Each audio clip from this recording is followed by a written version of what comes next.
Welcome, everybody. As Emily said, my name is Anne Deschamps. I'm the director of the Mid-Atlantic ADA Center.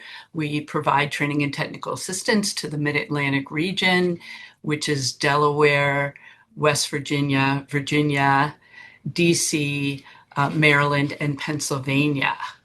And I am very excited today to welcome you all to Travel and Tourism for All Best Practices and Trends for Customers with Disabilities.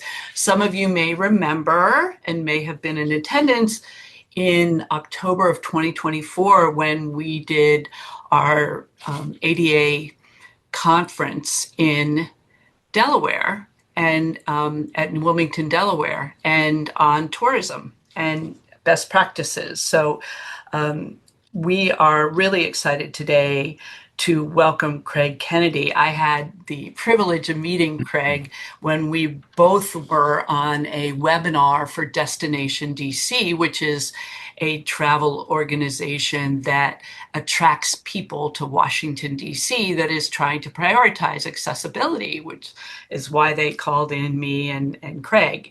And Craig knows a lot about travel. Craig is a program coordinator for Open Doors. For those of you who aren't familiar with Open Doors is a nonprofit organization whose mission is making goods and services accessible to people with disabilities in travel, tourism, and transportation.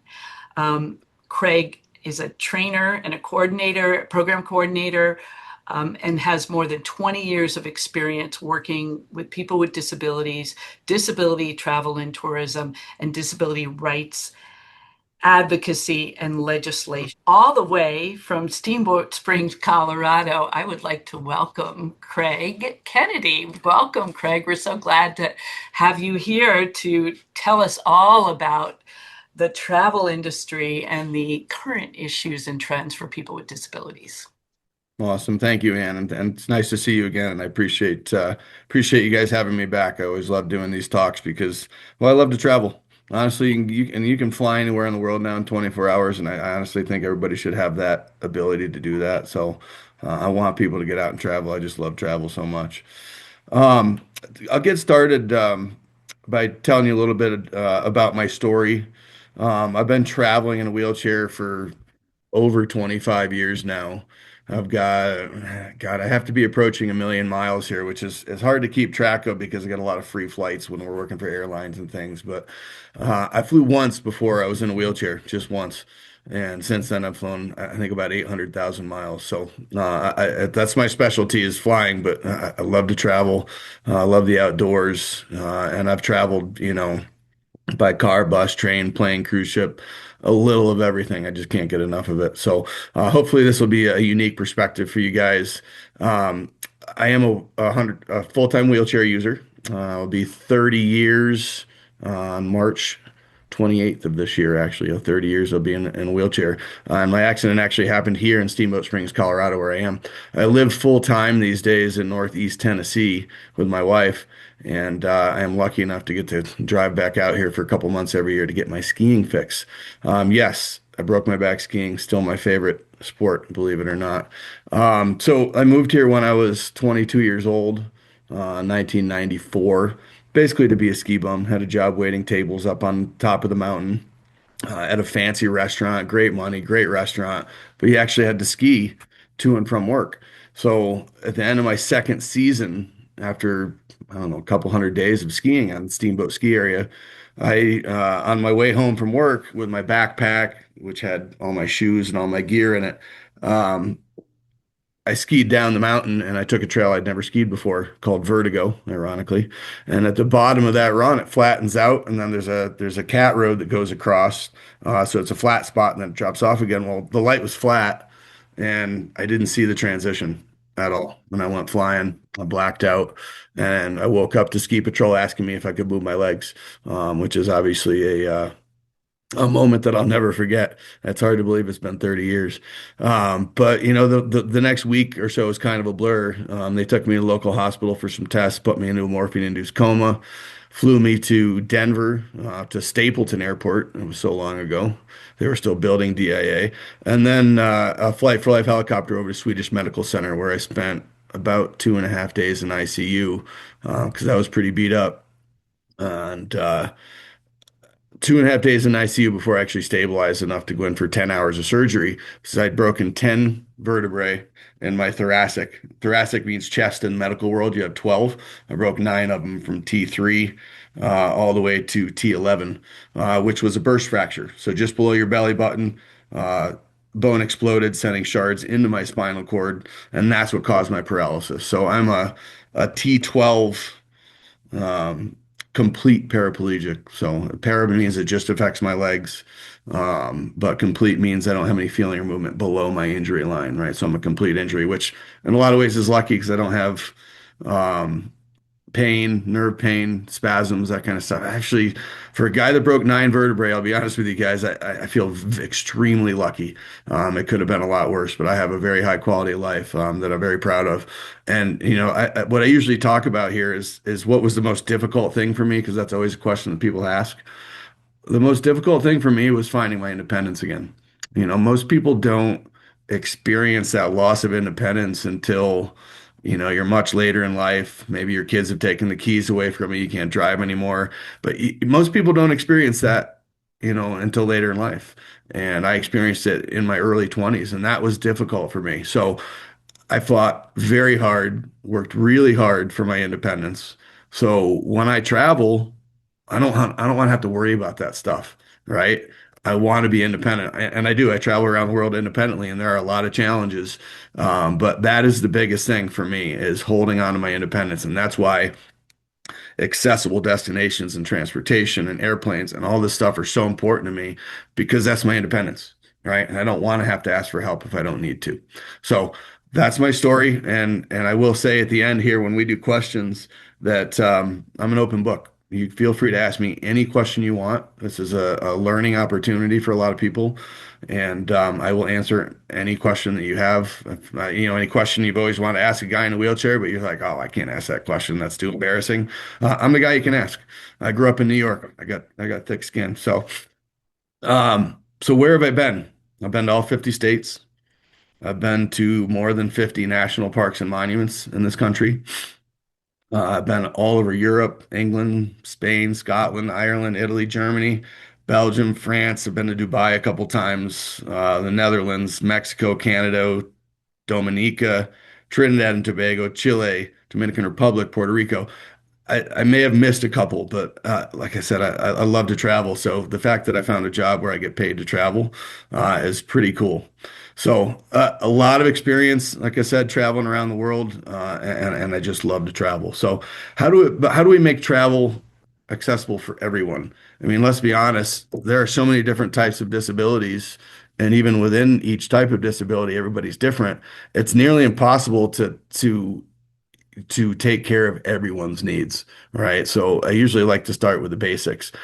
But the hardest thing to change, I'll be 100% honest with you, is not the physical access. That part's easy. It's changing attitudes and how people perceive us, how people look at us, right? And for years and years, when I was traveling, I was perceived as a pain in the ass, right? Because you had to deal with me. We had to figure something out. We had to make an accommodation.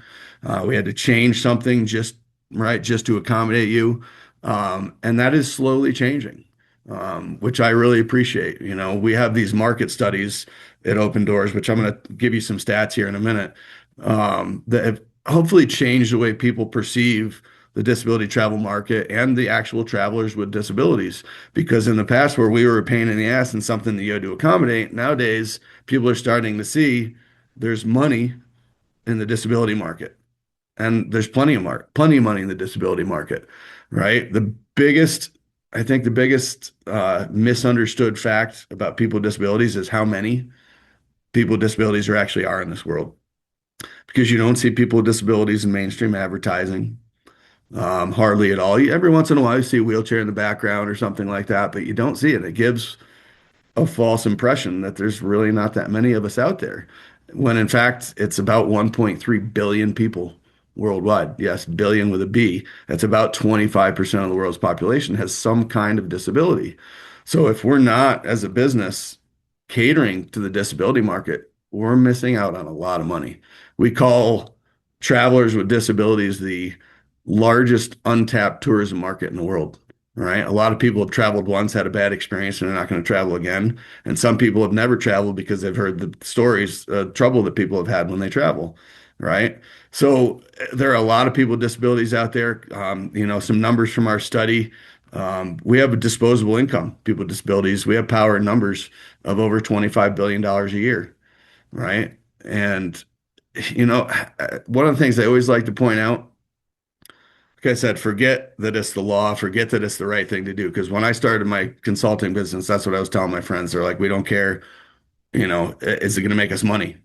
And that's when our studies started to come out, and we realized that if you do spend a little bit on your access, then more people will come to your restaurant, your park, your theater, whatever it is, because they know it's accessible. And they'll come back, by the way, if they have a good experience, because oftentimes there's bad experiences. So the good experiences really go a long way. So I think it's really important to understand the market, right? I was saying that attitudes are the hardest thing to change, and they absolutely are. The other issue we have is that the ADA, the Americans with Disabilities Act, is a law of minimums. So when you create a law of minimums, what does everybody do? The minimum, just enough to meet the regulation.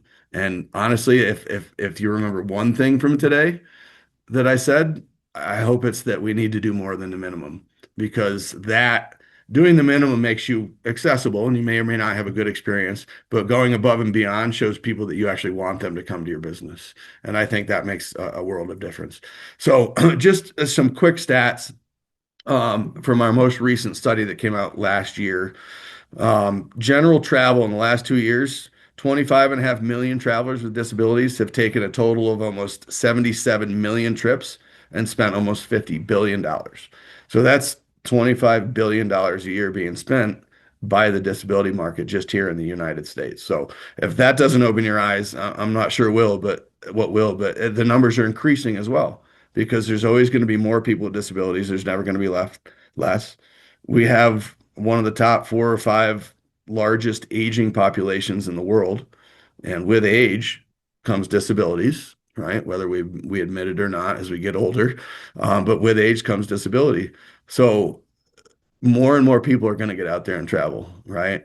And this is people taking a trip, say by airplane every other year, to the tune of billions of dollars. Imagine if people flew every year, right? There's just billions and billions of dollars sitting there in the market waiting to be taken advantage of. All right. Travel by air in the past 2 years, 31% of adults with disabilities have taken a flight. That's 13 million air travelers, 25 million trips, and almost $10 billion in spending.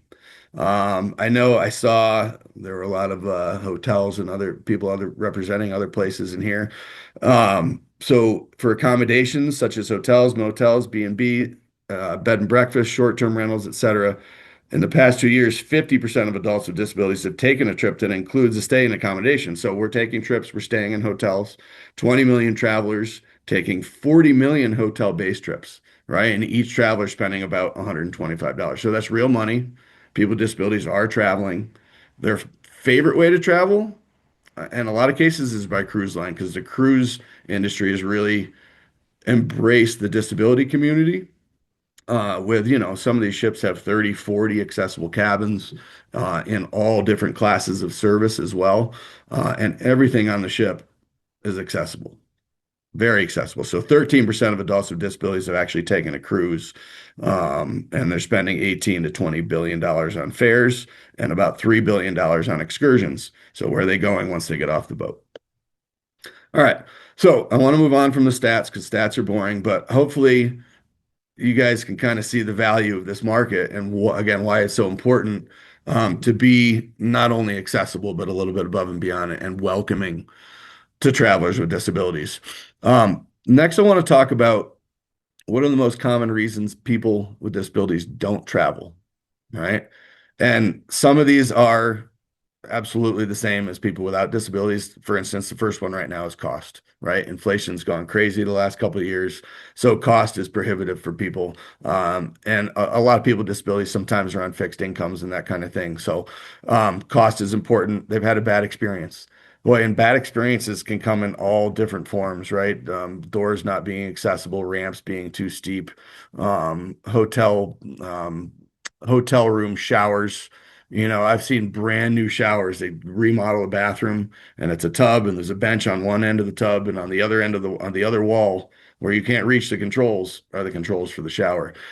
So there's a lot of things that can go wrong. But a lot of people have had bad experiences, accommodations wise, like lodging, about 75% of people that we surveyed ran into obstacles when staying at a hotel, motel, or short-term rental, which is actually up by 20% since our last study in 2020. So I was hoping that those numbers would get better, because hotels are very important when you travel. Doors being too heavy or too hard to open, lack of availability of convenient rooms. When I get a hotel room, I kind of like to be near the elevator because a lot of the hotels have thick carpet going down the hallway, and that's just not great being in a wheelchair. All right, so I try to get something on the first floor. We don't have to take the elevator or near the elevator, so it's easier to get back and forth. Or they just don't have a shower bench. I'm on the road almost every week, guys, and I shower, in the hotel rooms a lot when I can. The first thing I do when I check into a room is I go check the shower to make sure it's going to work for me. Is there a bench? Is the bench broken? A lot of times the handheld showers don't work because they haven't been used much or they leak. Um, a lot of things like that happen, but the portable shower bench is the biggest one. So oftentimes what I end up doing if the place has a pool is I go down to the pool and I find a chair that'll work for me because usually chair pools are okay to get wet. Right. So I'm advocating for myself because a lot of places you'd be surprised how many places don't have benches or they have benches that are just this banana seat with no back on it. And that is something I will never sit on. It's just not safe. Right. So there's a lot of misunderstanding around that kind of stuff, unfortunately. So I think those are just some of the most common reasons people don't travel. But I think as business owners, it's important that I don't think it's necessary to be perfectly accessible because I think a lot of places just aren't. But if you start with the basics and make those accessible, again, that's more inviting to people. And I think that's really important as well, such as accessible parking, right? I still pull into places, especially further you get away from a city. If you're on a road trip, you're in a rural town, then there's typically less access, and a lot of places just won't have accessible parking. So why is accessible parking important to me? Because if I park in a space and somebody parks too close to me, I literally can't get into my car. My door has to open all the way in order for me to be able to get into the car and take my chair apart, successfully. So there have been instances where people park in the loading zone next to me, and I have to flag down a random person, get in my car, and back my car out for me. Right. So accessible parking is super important. The entrance and the restrooms. Those are the other two big things. Is there a ramp? Is the ramp too steep? Is there an elevator to get inside? Is there signage saying, hey, if you're in a wheelchair, go this way? Or the door. Can I even operate the door handle, or is the door so heavy that I can't open it? Right? These are the things that are really discouraging for people because these are the basics. So if I can't park at your place and get into your place easily, even if I stay for a meal or whatever I'm there for, I may not come back.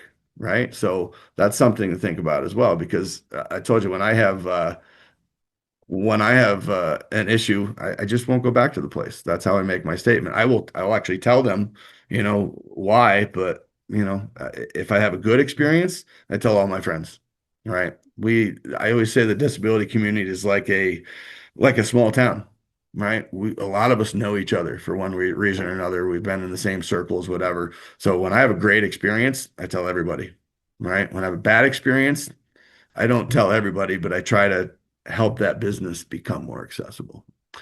Um, Accessible restrooms, real quick. Are they really accessible? Right? What is one person's idea of what accessible is might not actually be accessible. And I've had plenty of those experiences. Or they've remodeled a bathroom so they have one big bathroom for everybody. And then you open the door and there are stacks of paper towels and toilet paper and supplies and other things, high chairs, and you actually can't use the restroom. So it may not seem like a big deal, but and for me, I can get into smaller spaces than a lot of people, but if you're in a power wheelchair, you truly need that access. You truly need that access. So those are the basics, the parking, the entrance, and the restroom. Right now, once I get inside wherever I'm going, are the aisles wide enough for me to get through? In a lot of tourism areas, that stores are packed with stuff, and it's really difficult to get through and look around. Um, is your service counter at a lower height, or is it up here on me? And if it is up here on me, are you willing to come out from around the counter to talk to me eye to eye and have a conversation and help me? Right? It's these little things that most people don't think about that again, these are the things that I remember. Like I remember that people came around the counter and were nice to me, so I'll go back to that place. Um, Parks, museums, recreation sites. I know I saw some of you guys on the list as well. Do we have accessible trails? What are the trails made of? How steep are they? If they're not accessible for rolling, or walking, do you have some kind of accessible transportation that people can use?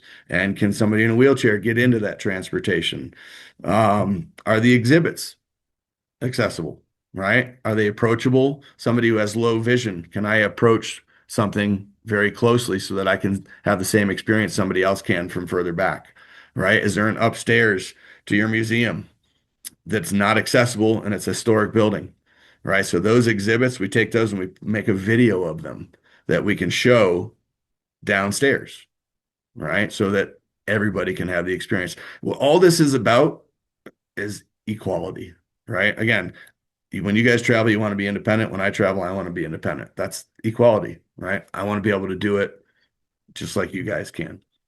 What else here? Cruise lines and destinations.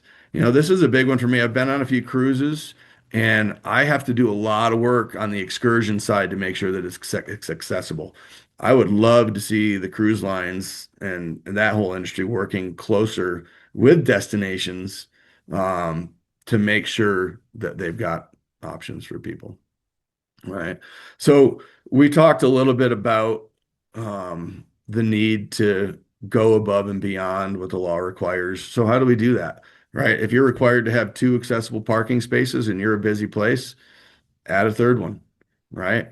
Um, People have a hard time with this next one, but I think you should be bragging about your accessibility. The reason people don't is because they're afraid to do the wrong thing. They're afraid to say the wrong thing or say, hey, we're accessible, and then somebody comes and says, no, you're not accessible. Well, you've got resources in your own town. You've got this ADA Technical Assistance Center. People will help you with your access, right? Make sure you have good access and then start bragging about it, right? And how can people find out if the activity or the restaurant or wherever the park is accessible? There's a big movement right now for websites. It's called the one-click movement. And what that means very simply is that in order to find accessibility information on your website, all I have to do is click on one thing. And the easiest thing to do is to put that little blue and white guy up in the corner of your screen. Click, everybody knows what that means. You click on that, and it takes you right to a landing page with all of the information you need. A lot of websites that we spend time on, accessibility information is buried 5, 6, 7 levels deep, and is difficult for people to find. And when they can't find it within a few minutes, they just give up. So I think the longer people are spending on your website, the better typically. So, what else am I missing here? If you're advertising for your business, use a person with a wheelchair in your advertising. That doesn't just speak to me, it speaks to all the people that know me, right? There is a stat out there that from our studies that says on average, people with disabilities travel with two people when they travel, right? This is what I call the entourage, right? So when you advertise to me by putting a person in a wheelchair, you're also advertising to my friends and family and all the people that know me. When they see something like that, they're like, Craig, did you see this commercial? This was so cool. There's a guy in a wheelchair, right? So it speaks to everybody, and it speaks volumes. So that's one of the big tips I like to give people is to make sure that, like I said, you're talking about sharing your accessibility information, because it's so important. And use people in advertising, I think, is a great way to speak to the disability community, right? We spend just as much time watching TV as everybody else, I'm sure. So, all right. Um, the next thing I want to talk about is the fact that there are more people in this world than just people in wheelchairs. Um, People with physical disabilities are the most obvious, but we're also the smallest group of disabilities. The largest group of people with disabilities are the ones with invisible disabilities, right? Heart conditions or autism, possibly, or a lot of any kind of medical disability, asthma, whatever it might be. Um, that is the largest group of people with disabilities. So if we're only thinking about physical access, then we're not necessarily thinking about everybody, right? I'll give you some examples, right? Like I said, most people only think access is for people in wheelchairs, but it's not. What about people who are blind? Right? If you're a restaurant, you have a braille or a large print menu for somebody who's blind or has low vision, right? If not, does your staff go through any training, right? Some kind of disability related training? And would they be willing to read the menu to a person who's blind, right? Little things like this that, like I said, really go a long way. Orientation. You check into a hotel and you're blind.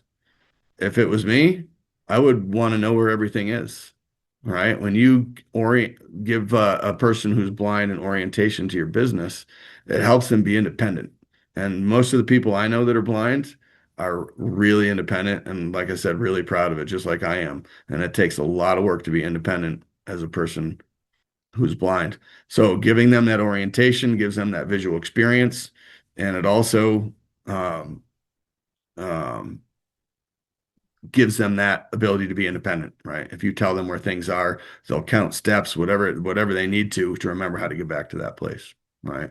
And then, of course, are you willing to just offer assistance, right? And customer service, and I travel a lot, and I feel like customer service is just okay these days. I don't feel like people go above and beyond, right? A hello and a genuine smile, and I feel like we're missing some of that. And so just walking up to a person and saying, "Hey, you know, I work here. Do you need any help?" Being proactive and seeing if people need help. And if they don't, obviously they'll tell you. Um, for people that are deaf, do you have visual alarms in your building or your hotel room? Vibrating alarm clocks, flashing doorbells are also two popular things if you have a room that's set up for somebody who's deaf. And the biggest probably challenge with working with people who are deaf is communication. How do you talk to somebody who's deaf, right? I've got an app on my phone called Make It Big. That's for Android. I believe for Apple, there's one just called Big, and it makes your entire phone screen into a typing pad, right? In the past, when my deaf friends were traveling or out and about and needed something, they had a little pad of paper about the size of your phone with a pencil right here, right? And they would just flip it open and when in doubt, write it out, and you would just trade messages back and forth. Well, now we have technology, right? Phones can do that for us. Boy, phones for blind people, and Apple has the best software for blind people, very liberating, but also for people who are deaf. This is a communication tool, right? Deaf people basically invented texting, but this Make It Big app is a great way to communicate, right? You don't have to be nervous about communicating with a person who's deaf. Look them in the eye. If they're reading lips, talk normally, right? And if you can't understand them, write it down. Very simple, right? Like I said, it's hard to change attitudes, and some people haven't spent a lot of time around people with disabilities, so they're afraid, like I said, to say the wrong thing or do the wrong thing, and they're not sure how to act. I will tell you guys right now, I'm the same as you guys. When I meet somebody, I want them to look me in the eye, shake my hand firm, like my dad taught me, and say hello. The wheelchair has nothing to do with it. Nothing. Customer service is customer service, and people are people, right? I just happen to be rolling through life instead of walking. So no need to be nervous. Other little things that people don't think about. I know there's hotel chains out there that have kits for little people. Stools, lower beds, closet rods that adjust, lower switches and thermostats, things like that. And then, the biggest growing population amongst the disability population nowadays is the neurodivergent population, autism in particular. So, people you'll see in airports now, quiet rooms and sensory rooms and things like that. And some airports are trying to figure out ways to actually have different areas throughout the airport that are kind of, sensory or a little bit quieter, so they don't have to have a separate room that's in a different terminal, as their quiet room. But quiet rooms, quiet areas, and then just empathy. Right. This goes back to the changing attitudes. I don't want your sympathy. None of us want your sympathy, right? If I'm having a bad day, I don't understand. I don't expect you to understand how I'm having a bad day, just that I am having a bad day, and you're here to help. Empathy goes a long way. Sympathy, we don't like sympathy, but empathy goes a long way. Hey, it looks like you're having a tough day. Let me know if I can help. I get it. I get it. And, one of the things that's helping in air travel, if you guys have seen it, are the sunflower lanyards. Started over in Gatwick and Heathrow in England, and they're all over the place now. But people who are neurodivergent, a lot of them will self-label and they'll wear the sunflower lanyard. I carry one that's actually white background that says sunflower lanyard supporter, right? So if somebody sees my lanyard, they can come over and ask, um, hey, we're having an issue. I saw your lanyard. Can you help us out with the situation? Which I would be willing to do. So a lot of it goes back to, and it seems like a theme we've been talking a lot about lately, is the human side of things, right? People are always focused on their operation and running the business, but there's a big human side that I think is missing, and for me, that's where the customer service is so important, and I think we all need to get back to a different level of customer service throughout the travel industry, and throughout the tourism industry. That's my personal opinion. So, um, a couple other little things here. I think I mentioned this already, but people remember your access, right? First impressions are everything. So, when I roll into your place and it's fully accessible and people are, they smile and they want to help me, because I've had situations before where I roll up to a front desk of a hotel, people see me and their heads go down like this. Like, and they pretend like they didn't see me because maybe they don't want to help me. I don't know, but I've had that experience at airports. I've had that experience at hotels and other places, and that sets the tone, for what my whole experience is going to be like. So if I see somebody, it's like, oh God, here comes, you know, I wonder how much of a pain in the butt this is going to be. Like, I can tell. I can read your face and I can tell. First impressions are everything. So I would also say know your access. If you own a business, know your access. Know how accessible are or how accessible you aren't, and be honest with people. Before I travel, I make phone calls just to make sure everything's accessible. I have to because I've learned the hard way that sometimes you get there and it's not. So, I do have some other stuff to talk about here, current trends in adaptive travel. Do we want to do some questions first, or should I just keep going? Um, well, we have a couple of questions that we can just pause here because I Okay. do want to hear about the trends, and Okay. Let's do that. this has been great. So I think you sort of already answered this, but there are a couple of participants from a cruise line on listening, and one who is a wheelchair user, and Mhm. he or she wants to know the top things, issues, positive feedback, negative feedback, whatever, that you'd like to tell a cruise line if you had an audience with the cruise line Sure, folks. sure. Some of the little things that I've run into, boy, the cabins are really nice and accessible. But oftentimes the bench, it folds down from the wall and it's really tiny. So the shower situation in the accessible cabins, I think, could be improved a little bit. And you heard me talk about independence as well, right? The last cruise I was on with Royal Caribbean, I went out, in the afternoon, and my wife and I wanted to use the hot tubs. And I'm looking all around. Here's a chair there. I don't see a key. I can't find anybody to help. I go find somebody finally, and they're like, "Oh, yeah, you have to have a key for that in order to get." But well, that goes against being equal, right? I wanted to just be able to roll up to that, use that chair mechanism without having to ask for help and go up into the hot tub, right? Because it was kind of set up high here. Um, so making sure people can still be independent. Those are two things that I remember from the cruise lines. And then the third thing that I already mentioned is that I would really like the cruise lines to work closer with the people that they're doing excursions with, to make sure they're accessible, or a little Yeah. more accessible, right? I'm not your average wheelchair user. I got mountain bike tires. I can do a lot of things that others can't, but I'm an exception to the rule, right? And that's not who we're catering to. We need to cater to the people that like in power chairs and other things like that, in my opinion. Hope that answers your question. Yeah, no, it was good. All right. So I have to ask you because I've heard this before and I agree with you 100%. You want to be able to access that lift to get you into the hot tub. Now, if I said that, they would likely say to me, we can't because if we leave the key there, the kids will play with it and people will come on. And so, because I've heard that before, Oh we yeah, and can't, kids do play with them. You're right? 100% right. 100%. And I'm not sure that's not really my problem. I paid a lot of money to be on that cruise. Exactly. And Exactly. that's a little And thing, right. in my And book. yeah, and it's a great question Hmm. for an engineer to come up with a solution. Yeah. There was somebody who wants to travel to Machu Picchu and wanted to know Oh, if you had any recommendations for a company to use to so travel. there's a couple of them out there now. So even if you're like, I know I have a couple buddies who are quads that have been to Machu Picchu, and they have this cool rickshaw looking thing, two handles on the front, two in the back, and you're sitting in the middle on mountain bike tires, and they hike you, literally walk you all the way up to Machu Picchu.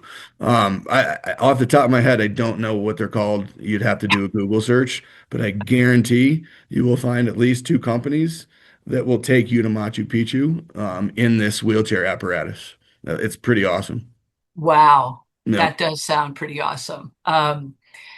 Okay, somebody asked, and you said they could ask anything. Hmm. Do you prefer a bath with a bench or a shower with a bench? Oh, it doesn't really matter to me as long as the bench is there. Roll-in showers are easier to transfer in and out of, right? Because you don't have to go over the tub wall, so it's a closer transfer. So I think safety wise, I usually ask for a roll-in shower, but if it's not available, as long as they have a chair that it can go or a bench that can go in the tub, um, yeah. But preference would be roll-in for sure. It's just easier, makes me feel Yeah, safer, especially yeah, the older I get. I've been in a chair 30 years, so it's as with anybody, things get a little bit more difficult as you get older. that that makes sense. Okay, what has been your favorite country to visit and been the Mhm. most surprised by the accessibility there? Good question. Yeah, that's a great question. I like that. Um, it's maybe two different answers because there've been some really cool destination Ooh. places like the island of Dominica, which was one of my most amazing experiences. Um, but what was the second part of the question again? And been most surprised by the Most surprised, accessibility. Dubai for sure. Dubai is, Really? they call themselves the City World Records. They have the biggest highway, tallest building, fastest elevators, all this other stuff. They also, for the last 6 or 7 years, we go to a conference over there every year and speak. For the last 6 or 7 years, they've been highly focused on accessibility, and the city is very Wow. accessible. You'd be That's, shocked. I had no idea. Wow. They're That, all about tourism now. It's not scary to go there. Getting through the airport there's no people. Like I was expecting the first time, I was like, I mean, there might be army, or military with rifles and stuff, but there was none of that. They want tourism to come there and they want to be the most accessible country in the world. They've literally said that. wow. Yeah, and they have a Okay. huge worldwide conference every year. Good, good to know. Yeah, it's in Oh, February every year. But yeah, Dubai is an amazing place. I all have a right. picture of myself at the top of, we were on like the 148th floor of the Burj Khalifa and taking a selfie out the window behind me. And you could see all the giant skyscrapers are like way down here below Wait, you. It was a cool experience. on top of the world And there. you could feel the building moving just a little bit. Oh, And it's okay. built Not to sure do I that. like that. It's built to do that, but it moves ever so slightly. You can feel it swaying in the wind. Oh my God. Okay. All right. All right, on the other end of the spectrum here, how Mhm. often has your chair been damaged or Mm. mishandled by airlines, and what specific steps do you take at the gate, if any, to prevent this? Or I would ask, how do you address it with the airlines afterwards? So this is absolutely my specialty. I haven't had my chair damaged in about 20 years because I Really? learned my rights under the DOT regulations. With any plane of 100 seats or more, you can, as long as it fits, your wheelchair or your mobility equipment goes in the closet or in the overhead on the airplane, and they can't charge you for extra equipment or anything. And it takes precedence over the crew's luggage. In fact, if you look on the closet, there's a sign the DOT put on there. We made them do it that says for priority stowage and mobility equipment. So my process nowadays, I take my wheels and my seat cushion off, they bring them inside, and I let them take my frame down below. Um, Man, I would recommend, especially with the power chair, take off any breakable parts, put them in a bag, bring them on board with you where they're safe because 0% damage happens in the cabin, 100% happens outside the cabin. Yeah, So yeah, I bring stuff as much as I can into the plane. If you have an issue, if you say, I would like to, if now you have to be there for pre-board and you have to be the first wheelchair, right? Or the first person using that closet. It's a first come, first served basis. So if you're there and you say, I want to put my wheelchair in the closet, and they say, well, the crew says, well, no, our stuff's in there. It's not going to fit. You say, well, I'd still like to put my wheelchair in there. It takes precedence over the bags. And if they argue, you ask for a CRO. That's a complaint resolution official. I'm one. I train CROs, and those are the people that work for the airline that advocate for the customers, but they're experts in the DOT regulation, the Air Carrier Access Act. Because when you're on the plane, you're not covered under the ADA. Everybody needs to right, know that. As right, soon as you step right. onto the airplane, it's a different regulation. Yeah, yes. You have no right to individual action to sue an airline if your chair is broken. It's all based on you complain to the DOT and then they fine you. But my best advice is take whatever you can onto the airplane. Um, and if you have an issue and they won't do it, ask for a CRO. Now that's 100 seats or more. It's got to be a big airplane. No regional jets are not required to do that. Good to know. And if Wow. you want, whoever that is, if you're a wheelchair user and you want to talk to me on the side, I'm happy to share my information. I could talk about this stuff all day. We train below the wing. We train people the human side, like why to be careful with our stuff. I've trained 2,500 American Airlines employees last year just on this subject. Really, that's great. Glad to hear American Airlines is asking for training. That's Yeah. that's great, We do great it. news. We do it for several airlines. JetBlue does it as well. We've done it for um, Southwest as well. Yeah. So they're No, the major airlines are breaking $7 to $10 million a year in mobility equipment, believe it or not. It's only about 1.4% of what they carry, but that's still twice as many bags, twice as much luggage as they lose or damage. yeah, I was going to say, that doesn't surprise me how Heavy widespread it focus is. on this right now. Yeah, good. Um, okay, please discuss ways that people who are blind can use cruise lines by themselves without bringing a guest. Without bringing a guest. So, I mean, it depends on your independence, right? But if you have a white cane or a guide dog, what I would recommend is, calling ahead. I think a mistake that some people with disabilities make is you don't have to call ahead. You don't have to tell people you're coming, and that's your right. But if you don't do that, then they don't know how to accommodate you. They don't know what you need. I think every trip starts with a phone call to get the right manager or somebody on the phone to say, "Hey, here's what I need." When I'm there, can you accommodate this? Can somebody meet me at the check-in? Right? But typically, somebody they're not going to drive there, so they would take transportation or somebody would drop them off, and you have somebody meet you at the drop off to guide you, right? I think that would be the best way to start. But I would always advocate for myself and I call ahead, tell them exactly what I need, and make sure they can accommodate my needs. And if they can't, I'm going to go somewhere else. But the cruise lines are very, very accommodating, and the ships are very, very accessible. Plan ahead. All right, why don't we move on to, and there are some more questions which we can get to, but I don't want to miss the rest of what you had planned, especially the trends Yeah. in Okay. adaptive travel. All right. So basically, trends. This is kind of the most popular things that people are doing nowadays with disabilities. Cruising and river cruises. Again, usually at the top of the list because people know they're accessible. And the nice thing about this, if you've ever traveled and you're in a wheelchair, you have a disability, your stuff stays in your room the whole time.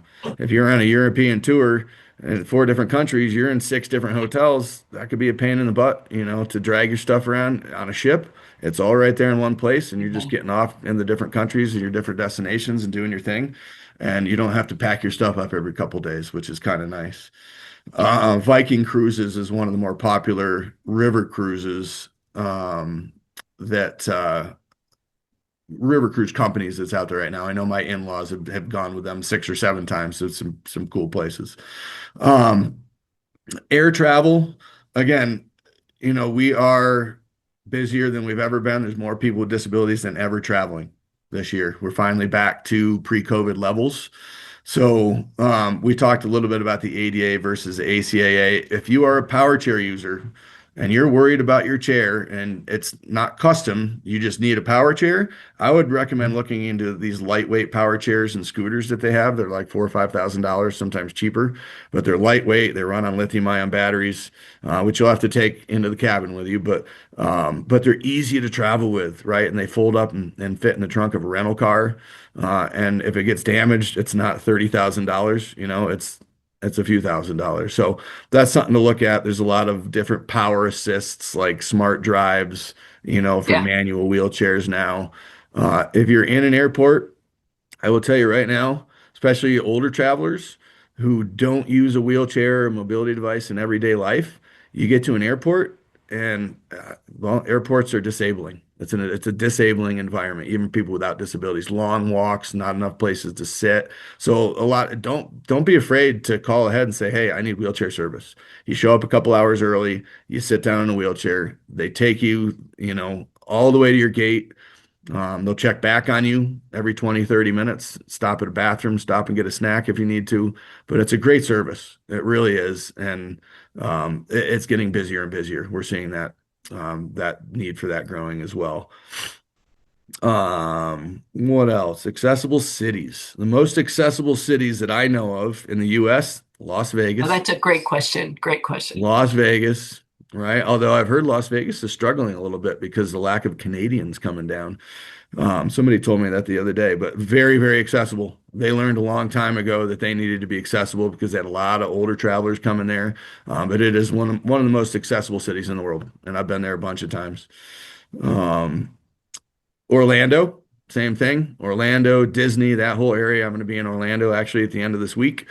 Very accessible city. They've gone above and beyond too. I mean, Disney, if you know the Yeah. name Disney, they're all about above and beyond and then take it up another notch even from there. So, they're wonderful. Everything is accessible in Orlando and at Disney. It's a great place.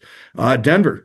Denver was kind of my home city for a long time. I'm in Steamboat, like I said, but I flew in and out of Denver a ton. And I know Denver like the back of my hand, very, very accessible. And then DC as well. Washington, DC is wonderful. All right. I threw that one in there for you, Ann. Um, we They're were just doing that trying. They're seminar. trying. Yeah, I'll just say that. They're trying. I've been there a bunch. My wife grew up in that area, so I've spent a lot of time there and I've had a lot of great experiences. So yeah, no, DC is great. Internationally, Paris is known for access. Tokyo, Sydney, Rome, Dublin, and really, guys, anywhere that the Olympics have been, 2 weeks after the Olympics is the Paralympics. So when they're prepping for the Olympics, they're also prepping for the Paralympics, and they're building elevators and ramps and better access. So anywhere that the Olympics have been, Barcelona, you can find pretty well. In the new part of the city, Barcelona's got a lot of access. The old part of the city, not so much. But anywhere the Olympics have been, you find pretty good access. There's an elevator in the Parthenon now, for instance. That's not something you would ever thought you would have seen. So. Those are some Now, other, wait, is that, do you think that's because who's ever advising on the Olympic Committee accessibility is doing a good job, or is it because the Paralympics happen to be in the same place and they wanted to make it yeah, accessible it's for because of the them? Paralympics, because you're talking about Okay. hundreds and hundreds of athletes and wheelchairs Right. and everything Right. else. So they Right. have to prep for that. That would look Right. really bad if you spent tens of billions of dollars to get ready for the Olympics and spent nothing on access. Right. It would look really Right. bad. Yeah. So.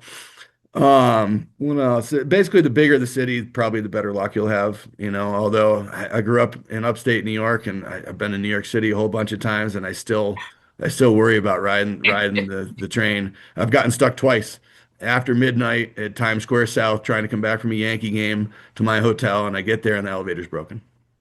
And I got to sit there and wait for people to come along to carry me up the stairs. So, but most big cities have better access, and typically the further away you get from the city, the less access because there's less focus on it. Amtrak. If you've never ridden Amtrak, we have done a ton of train. I've trained like 20,000 Amtrak employees in the last 10, 12 years. So I've ridden the train a bunch, and boy, is it fun. Long distance trains are great. Um, they can go all the way across the country. There's an auto train that goes from DC to Florida, right? You can they drive your car right onto it for you. And when you get off, you've got your car in Sanford, Florida, which is right near Orlando. Um, they go through the Rocky Mountains. The one that I want to do is called the Zephyr. I've never done it. It would go from Grand Junction, all the way up over the mountains to San Francisco. It's supposed to be spectacular. It's supposed to be spectacular. The cool thing about the train, it's accessible.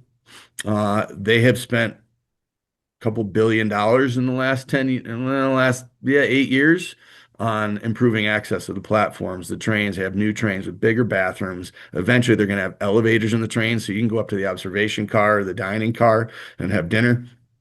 So they are making a lot of strides. And there are accessible cabins in every coach car. That's a bigger Wow. cabin, so it works for a wheelchair. Um, what else was I going to say? Oh, the cool thing about the train is that you see things that you don't see from an airplane. You're just Right, flying above the clouds, right. or even from a car. You have to stick to the road, and the train oftentimes veers away from the road, and you're in some pretty cool country. So it's a very unique experience. But Amtrak's a great way to see the country. I still think it's a little pricey, but I didn't have to pay for the cabin, so I was working for them. Well, I'm glad to hear their accessibility has improved Yes, because they've spent a right lot after of the time and ADA effort on that. passed and in the 90s, it was not Yeah. very And I will good. tell you, of all the industries I know of, who's really well known for customer service? Hmm. Amtrak. Oh, That's okay. their top attribute. People are like, wow, the people at Amtrak are wonderful. A lot of them work there 30, 40, 50 years even. I've met people that work there 50 years. Wow.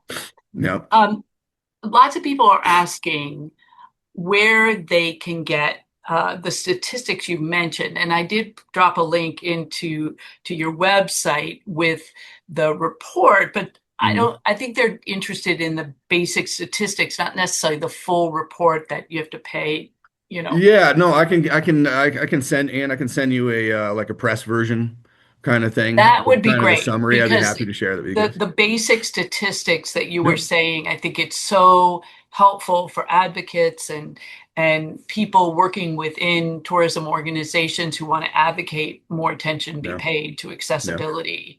I Yeah, think I'd be happy to share that with you. okay, that'd be great, and Mhm. we'll send that out to all the participants here. Right. I, Um, I I don't have much left here. The other things that are left here are hotel chains. Hilton, Marriott tend to be a little bit more accessible, although I still call to make sure. There are other unique accessible experiences, like on Airbnb, you can stay in an accessible tree house, on an island, a cabin, a tiny home, a houseboat. All these things are out there. And if you look under Airbnb, and there is better access these days with Airbnb. Road is trips, there really? yeah, yeah, it's getting better. It's up Okay, to the individual owner. So especially with Airbnb, if they say they're accessible, I would still call and make sure they know what your specific needs are, right. because there's nobody really checking up on them other than the people staying there. So, I would always call first, like I said. And with the inflation the way it is right now, road trips are popular. One tank of gas kind of trip, right? Put the family in the car, you got one tank of gas, how many miles can we go? And you get on the road. And one of the other cool little trends now are older travelers, like grandparents traveling with their grandkids. They call it skip gen travel. And that's pretty cool. I think that's cool because especially a lot of, like I said, older travelers, they may have multiple disabilities, but they might want to admit it. I'm just getting older. I don't have a disability, right? So traveling with a younger person makes them feel younger. So pretty cool. And Um, that's pretty much the end of my list. And I know we've only got a few minutes, so I know there's got to be some more questions, right? yes, there are. And Michelle asked, am I allowed to pack medical equipment like a travel shower chair and check it without paying the extra fee? No, I will. If it's just a shower chair, yes, you should be able to do that. If you take your shower chair bag and you put a bunch of clothes and stuff in there, that doesn't count. They'll charge you for it, and they have the right to look in there because you're asking for a discount. So I did that, years ago when I first started traveling. I'm like, oh no, my bathroom supplies and stuff are in here. You can't charge me for my bag. And then they can. It has to be only durable medical equipment. You can also have one bag of that stuff that you can bring onto the airplane that doesn't count towards your carry-on as well. So yes, a second wheelchair, a shower chair, a portable dialysis machine, anything that's medically necessary, they shouldn't charge you for. Okay, so durable medical equipment. But it's got to be just the device. Right. That's a good rule. Adam, thank you. Adam tells us there's also 10% discount for people with disabilities on Amtrak. Yes, there Um, is. and Clarissa asks, when you land, what is the hardest part of getting to your hotel accommodation? You mentioned the distance from the parking lot to the entrance. How about using an airport shuttle or finding accessible Uber or Lyft, that kind of thing? I'll be honest with you. Like I said, I'm a pretty mobile guy for somebody who uses a wheelchair. I use regular Uber and Lyfts all the time when I travel. Depending on the city, there's not too many places where you can get a wheelchair accessible vehicle. But in some Yeah. big markets, you'll see under Uber, you'll see WAV, which is wheelchair accessible vehicle, or you'll see Uber Assist. Those are two categories that we created that open doors for them. That You actually get paid a little bit extra if you go through our training, to qualify for that. You have Oh, to go through like a sensitivity training kind of thing so that you have more empathy and you're more willing to help, go the extra mile, get out of the car, open the door, walk them down from the front door, that kind of thing. yeah, and you're lucky you're a little bit more mobile than a Yeah. lot of people because I was telling you before we got on, I have a friend who uses a wheelchair, a manual wheelchair, and he had to ride medical transport from the hotel to the airport in the city of New Orleans because they did not have an accessible vehicle. And Hmm. he was in a manual chair. It wasn't Yep. even a power chair. And so there are a lot of places that still aren't up to snuff when it comes Yeah. to Hotel accessibility. shuttles, airport shuttles are our biggest pet peeve. I would say 90% of places I stay at don't have a wheelchair accessible shuttle. Now, if you go to LA, LA is an exception. Their regulations are more stringent than the ADA. In LA County, if you're a hotel, you have to have accessible transportation. You have to have a wheelchair accessible. So I don't mind going to LA. They always have lifts on all their vans. We'll see. And the more you travel, the more you get to know these things. So Yeah.